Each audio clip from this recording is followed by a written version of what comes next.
E, senador Flávio Dino, o senhor sabe que está sendo julgado aqui hoje pela sua trajetória política e não pelo seu histórico no Poder Judiciário. E obviamente, que o que fica na memória de todos os parlamentares aqui, em especial dos senadores, e é para esse público que eu pretendo fazer a minha fala aqui hoje, que é o público-alvo de Vossas Excelências, o voto dos senadores aqui, a imagem que fica são dos seus 11 meses como ministro da Justiça.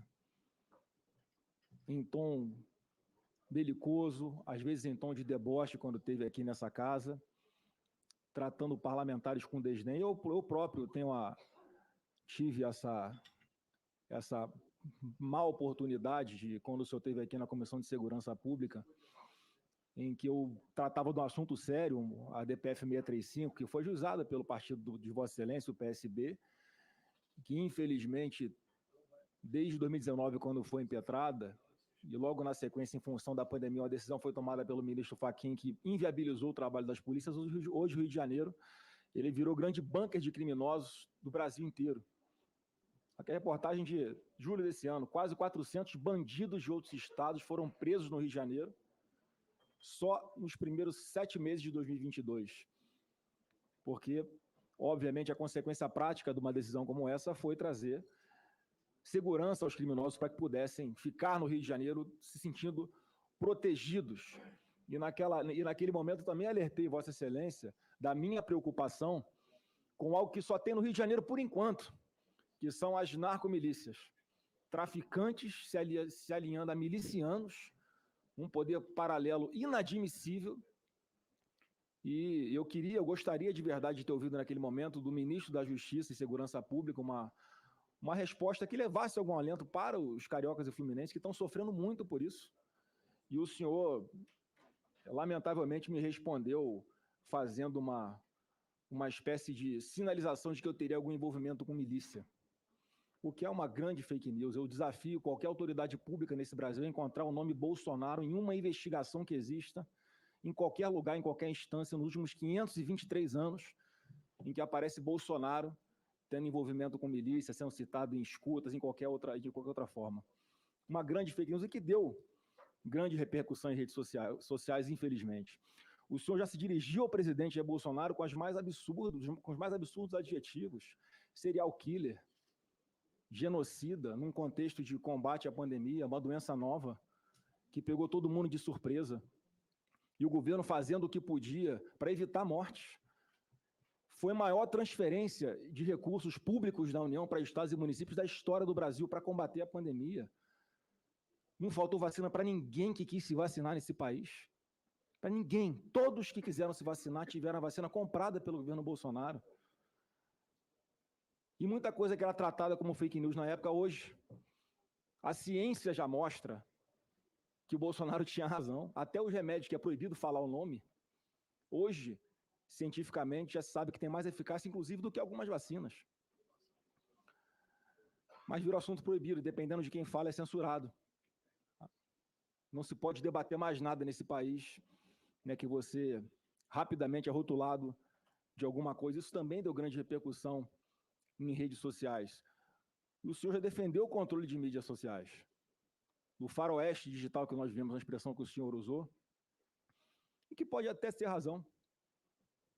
Mas o senhor defende um controle dessas mídias que assusta os usuários, assusta quem vive, quem ganha o pão de divulgar conteúdos em redes sociais, e que muitos que estão até hoje por decisão monocrática, sem ter o seu ganha-pão, com medo de postar alguma coisa.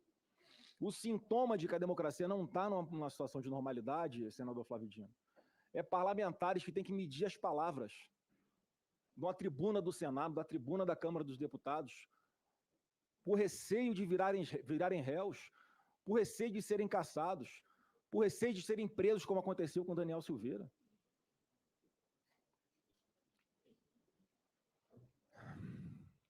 E, como eu disse, assuntos que são previamente proibidos, doutor Paulo Gonde, de ser discutido, dependendo de quem fala. Por exemplo, a urna eletrônica.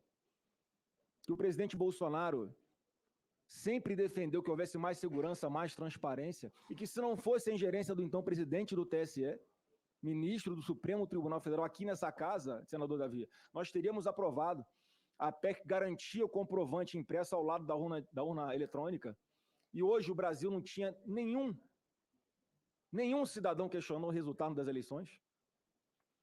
Tudo pode evoluir. Os pensamentos, o que pensava lá atrás com relação ao que pensa hoje, faz parte do amadurecimento. Só o que não pode evoluir é a urna eletrônica. E já disse isso a Vossa Excelência, presidente Davi. Se tivéssemos aprovado, não tinha 8 de janeiro, não tinha questionamento. E eu acredito que não estaríamos numa situação tão belicosa como estamos hoje no Brasil inteiro. Porque a Constituição Federal do Paulo Gurgel não valeu o presidente Bolsonaro. Defender mais transparência, mais segurança no processo eleitoral é ser acusado de ser ditador e autoritário, quando é o contrário. Alguém que sempre falou que jogava dentro das 4 linhas desse livro sagrado. Que está pagando, sendo retirado covardemente do jogo político nesse Brasil, mas ao contrário do que muitos pensavam, hoje a realidade se impõe e mostra como Bolsonaro está forte, como Bolsonaro é amado pelo povo brasileiro e como Bolsonaro vai influenciar em muito ainda em qualquer eleição que venha a ser disputada enquanto ele estiver vivo. Graças a Deus. E me preocupa muito, senador Flávio Dino, as ações que o senhor tomou enquanto ministro da Justiça e Segurança Pública com relação à Polícia Federal, porque o senhor, em várias situações, determinava que a Polícia Federal instaurasse inquéritos, invariavelmente contra parlamentares que não são de esquerda ou que são de oposição ao governo Lula, ficando a aparência de que, até como foi dito em algum momento, que a Polícia Federal é sua. E só para citar mais um exemplo, senador Flávio Dino, sobre a preocupação de todos nós parlamentares com relação ao uso da Polícia Federal para um fim não republicano. O senhor determinou a instauração de inquérito pela PF para investigar o presidente Bolsonaro por genocídio de Yanomamis. Todos aqui são testemunhos, o Congresso participou diretamente do envio de recursos para cuidar desse tema sensível, dessa grande quantidade inaceitável de mortes, inclusive de crianças Yanomamis. O governo destinando, inclusive, as Forças Armadas, que em muitos locais é a única instituição que chega para prestar o serviço humanitário a essas pessoas. E só nesses 11 meses de governo Lula, a situação está igual ou pior. E, obviamente, a gente não vai ver a Polícia Federal instaurando inquérito contra o presidente Lula, pelo genocídio, para investigar se há genocídio de Yanomamis. A preocupação é só essa aqui no Congresso Nacional. E o senhor me conhece pouco, né, nunca vai ouvir ilações de minha parte, acusações infundadas. E eu quero trazer um relato aqui, que obviamente não tem como provar, não sei se é verdade, e o senhor vai ter oportunidade de falar sobre isso. Porque, presidente Davi, o debate aconteceu sempre aqui com relação a indicações especiais para o Supremo Tribunal Federal sobre como as pessoas iam tratar a política. Houve essa desconfiança, por exemplo, com o ministro André Mendonça, e na prática todos estão vendo que as desconfianças não eram justas, porque é um ministro correto, que se atém à Constituição Federal. E aqui, até, senador Flávio Dino, muitas pessoas acusam, eu acredito que até levianamente, que o senhor usou a Polícia Federal até para causar transtornos para aliados do governo Lula. Não sou eu que estou falando isso, são as conversas de bastidores aqui na política, com relação a um deputado federal do seu estado, que é ministro do governo Lula, que se falava aqui que ele estava tomando tanta pancada da imprensa, tanta força da Polícia Federal para investigar alguma coisa, que atribuiu até o senhor ter destinado a Polícia Federal para fazer uma investigação fora da curva contra ele. E eu, sinceramente, não acredito que a Polícia Federal é uma instituição que tem a sua independência, tem a sua seriedade, tem a sua autonomia. Se a gente acredita que a Polícia Federal virou uma polícia política, acabou o Brasil, acabou a democracia. Mas até isso colocaram na conta do senhor aqui. É importante que o senhor falasse sobre isso, porque senão fica a impressão de que, como eu disse, a Polícia Federal é de alguém e não uma instituição de Estado. Porque o que é que ficava no imaginário, senador Flávio Dino? Se tem uma Polícia Federal hoje que persegue até aliados do governo Lula, imagine com relação a quem é opositor ao governo Lula. E olha o imaginário onde chega, senador Flávio Dino. Imagina o senhor ministro do Supremo Tribunal Federal e dando as cartas ainda na Polícia Federal, porque o chefe da PF vai continuar sendo o amigo do Lula, indicado por proximidade, e sendo competente, não vejo nenhum problema nisso, porque há uma relação de confiança ali. Então, só para concluir, presidente, olha que como é curioso, porque hoje nós estamos vendo um político sendo indicado ao Supremo Tribunal Federal. E o normal seria a política estar satisfeita com isso. E não é o que está acontecendo. Há uma resistência grande ao seu nome, senador Flávio Dino, exatamente por esse histórico. Quando era para ser o contrário. E eu quero, para concluir aqui, fazer trazer a público, senador Davi, eu não sei se já falei pessoalmente para Vossa Excelência, mas eu acho que é importante. O então presidente Bolsonaro, quando na indicação do ministro André Mendonça, virou para mim e falou: Flávio, você não quer, o que você acha de você ser o indicado para o Supremo Tribunal Federal, já que se discutia que a indicação fosse de um evangelho, como ele havia prometido na campanha eleitoral. Eu falei: presidente, apesar de eu ser advogado, o que eu sou é político, o que eu gosto de fazer é política. Indique o nome do André Mendonça, que é preparado para essa missão, e eu vou poder ajudar muito mais o senhor aqui no Senado Federal. E eu acredito que com a ajuda do presidente Davi, eu acho que eu teria até alguma chance de passar aqui no Senado Federal. E, para concluir, presidente, a minha pergunta ao senador Flávio Dino, eu, sinceramente, senador, a foto do que eu estou vendo aqui hoje é muito diferente do filme que nós vemos do senhor, em especial na política brasileira. Então, fica assim a pergunta, eu acho que é importante o senhor, até para distensionar, como foi dito aqui várias vezes, eu quero crer que isso vai acontecer caso o senhor seja aprovado, qual vai ser, de verdade, o Flávio Dino no Supremo Tribunal Federal, em especial, qual vai ser o tratamento com relação aos políticos? Com a palavra, o senador Flávio Dino. Bem, vamos lá. Só perdão, Vossa Excelência não fez pergunta para o doutor Paulo? Não. Com muita alegria responder os questionamentos do senador. Em primeiro lugar, sobre o Rio de Janeiro, a resposta que nós demos, senador, foi prática, e não uma resposta retórica. É o estado que nós temos dedicado muita atenção, e o governador do Rio de Janeiro, que é do PL, tem reconhecido isso publicamente. Nós temos feito ações conjuntas, o presidente da República decretou uma operação de GLO no Porto de Itaguaí, Porto do Rio, Aeroporto do Galeão, exatamente pelo tráfico de armas e drogas. Tem lá no Rio de Janeiro uma força-tarefa de 11 estados, liderada pelo Ministério da Justiça, exatamente efetuando prisões de pessoas de outros estados que lá estão. Já houve prisões de líderes faccionados do Ceará, líderes faccionados de outros estados do Nordeste que estavam no Rio de Janeiro. Portanto, a resposta é prática e reconhecida por toda a classe política, pela Federação das Indústrias do Rio de Janeiro, pela FIJAM. Claro que, como o senhor aludiu, é um quadro muito complexo, que vem de décadas, mas nós acreditamos que esses esforços partilhados, nossos, com o governo do Estado do Rio, com a Prefeitura do Rio, pelo prefeito Eduardo Paes, é possível, sim, melhorar a triste situação, dramática situação que o Rio de Janeiro enfrenta há alguns anos, há algumas décadas, eu diria.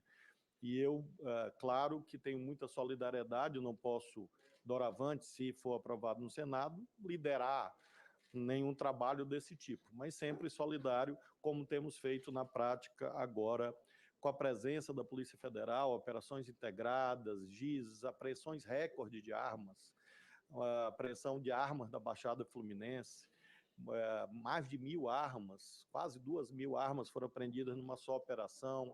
Houve uma operação da Barra da Tijuca, bairro que o senhor conhece bem, 47 fuzis, lá na casa de um suposto empresário que tinha uma suposta fábrica de móveis, que na verdade era uma mera fachada para montar armas. Então, tem muitos exemplos positivos dessa ação firme em relação ao Rio de Janeiro. Alguns temas que o senhor alude, infelizmente, como o senhor sabe, eu não posso responder porque envolveria pré-julgamento e poderia eventualmente gerar impedimento de suspeição. Então, o senhor alude a casos concretos sobre pandemia, sobre outras questões, que na seara política, claro, se fosse esse o caso, eu poderia responder, como sempre fiz na minha vida, mas nesse momento, infelizmente, eu não posso, exatamente porque ainda tramitam inquéritos, processos no Supremo Tribunal Federal sobre o assunto. Sobre a questão do controle de mídias, o senhor usou uma expressão que eu creio que é a chave daquilo que tantos e tantas aqui falaram. O senhor usou a seguinte expressão: todos têm que medir as palavras? Sim, claro. Esse é o ponto. Essa é a diferença fundamental. Enquanto todos não medirem as palavras, é claro que haverá perpetração de crimes em série. Isso vale para as redes sociais, o senador Petecão acabou de descrever. Se nós abrirmos, nesse momento, as redes sociais, de qualquer um aqui por amostragem, ou mesmo as minhas, nós vamos encontrar as coisas mais abjetas, impronunciáveis, criminosas, sendo escritas. Então, o problema não é que medir a palavra esteja errado, como o senhor disse. É o contrário. Medir as palavras é o certo. Eu tenho absoluta certeza que o senhor faz isso em casa e todos nós devemos fazer na vida pública. Claro que não basta. Lembremos, senador, que mesmo a relação de maior intimidade e privacidade que existe, que é a relação amorosa, é regulada juridicamente. O casamento é governado por regras. A relação amorosa que se estabelece, ela é regulada pela Constituição, pelo Código Civil.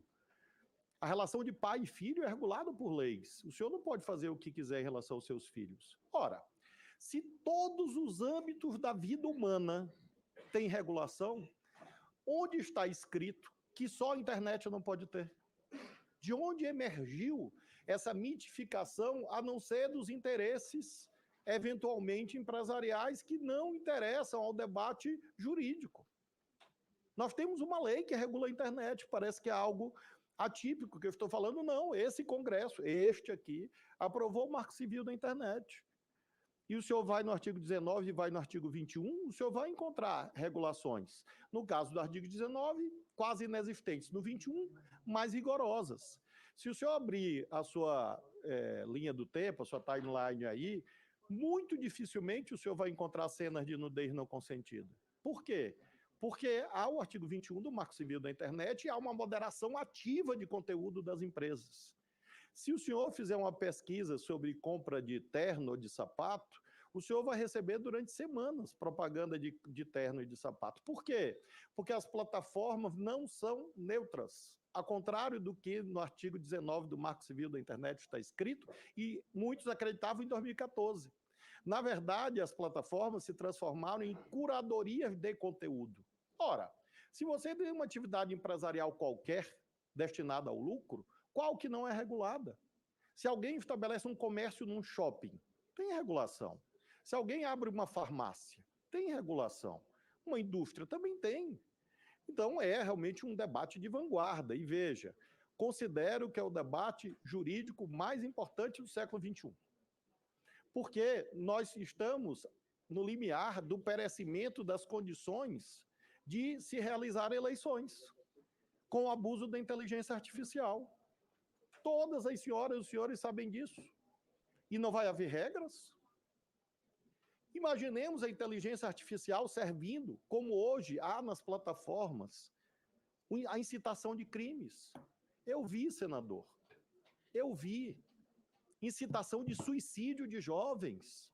Eu vi jovens chantageando outros jovens. Eu vi meninos chantageando meninas para praticarem atos de vilipêndio sexual. Os seus filhos estão expostos a isso e as crianças e jovens do Brasil estão expostos a suicídios sendo transmitidos ao vivo. Isto é ditatorial, tratar disto? Ou é preservar os valores mais sagrados que a civilização humana conseguiu erigir? Da vida, da integridade física. Então é isso que eu sustento, e sustento com convicção, a partir de critérios jurídicos. Nenhuma atividade empresarial é desregulada. Nenhuma atividade humana é desregulada. E não há argumento de intimidade e privacidade. Porque no recesso do lar há regras jurídicas. Os homens podem bater nas suas esposas? Os homens podem matar suas companheiras? Não. E alguém vai falar de liberdade? Para matar? Para discriminar? Para ofender? Para crianças, repito, crianças serem vítimas de toda sorte de abusos. E aí, de fato, eu tenho uma convicção jurídica, veja, jurídica, de que o caminho da União Europeia é um caminho virtuoso. A União Europeia, que é o berço, junto com o Oriente Médio, da civilização que nós construímos nas Américas. Então, a União Europeia oferece o caminho de regulação. O professor Gonnet, versado nesses temas, também estuda essas matérias. Finalmente, sobre inquéritos. Repito o quanto disse. Todos os inquéritos que eu enviei, requisitei, etc., estão por mim assinados.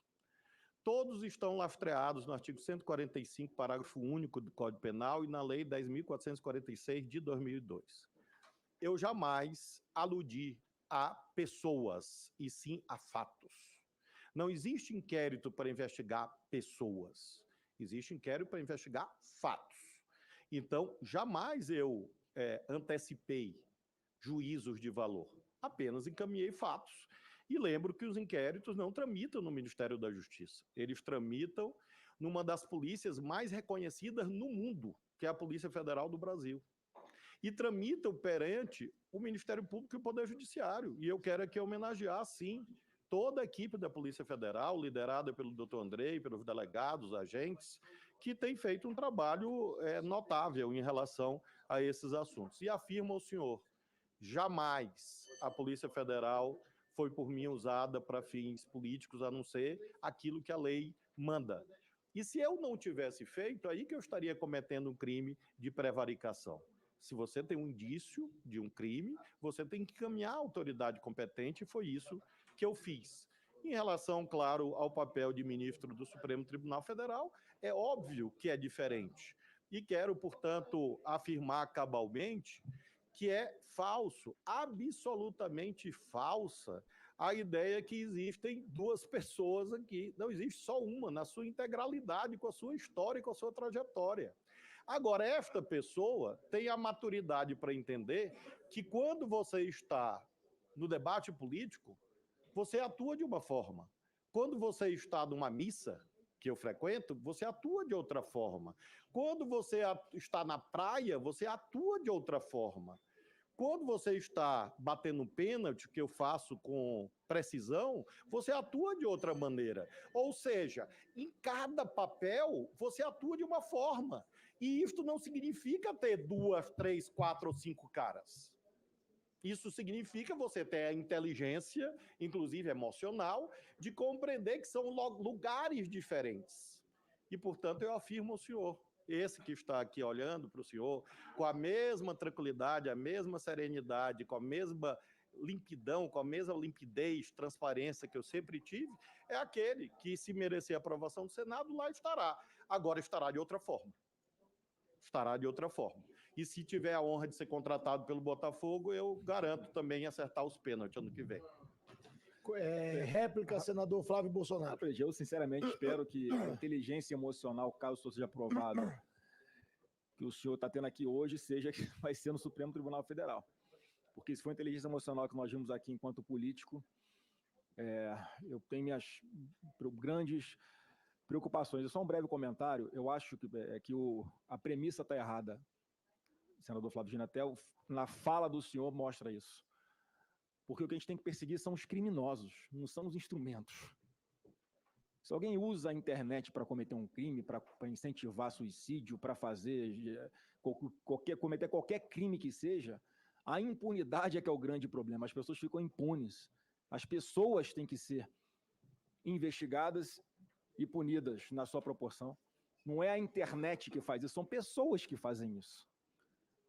Assim como é equivocado achar que um instrumento, arma de fogo, é o que gera violência. Não é. A arma não atira sozinha. É um criminoso que usa ela mal, ilegalmente. Esse é que tem que ser punido. As premissas estão erradas. Do combate a um problema. Como a DPF 635. O senhor agora falou algumas coisas que estão sendo feitas pelo governo federal no Rio de Janeiro, mas a origem continua a mesma. E o senhor vai ter oportunidade, caso aprovado, de decidir sobre a DPF 635. Essa sempre foi minha intenção ao trazer esse assunto para a pauta, para que o Rio não sofra mais com esse ativismo judicial, que é o caso do ministro Fachin. Quem foi eleito para determinar a política de segurança pública do Rio foi o governador, foram os prefeitos, nós parlamentares, não o ministro do STF. Apenas isso. Eu queria apenas me valer aqui do direito de tréplica para lhe convidar a uma reflexão. O senhor diz assim, tem que ser perseguidos os criminosos e não os instrumentos. Com todo respeito, senador. Isso anularia a dimensão preventiva das políticas públicas. Se o seu raciocínio fosse correto, o senhor poderia ter em casa uma bomba atômica, uma bomba nuclear. Porque se os instrumentos não interessa a posse dos instrumentos, não haveria prevenção. E apenas uma atividade puramente repressiva. Ora, eu tenho outro sistema de crenças. Entre esperar uma criança ser violentada e para apurar o crime, eu prefiro prevenir para que a criança não seja violentada. Entre esperar que uma pessoa seja vítima de instigação ao suicídio para apurar quem instigou, eu prefiro lutar para evitar o suicídio. Entre você apurar um homicídio, a política pública, a política legislativa e mesmo o Poder Judiciário deve procurar evitar o homicídio. Aliás, os cânones de direito penal dizem que o direito penal tem uma dupla função, a função repressiva e a função preventiva. E é isso que eu acredito que a regulação cumpre um papel, defendendo inclusive a atuação do Congresso. Porque se você não acredita em regulação, você não acredita no parlamento. Porque a função precípua do parlamento é regular as condutas humanas. Eu, nesse caso, guardo essa discordância de Vossa Excelência, mas, claro, convido a sua reflexão. Senador Alessandro Vieira.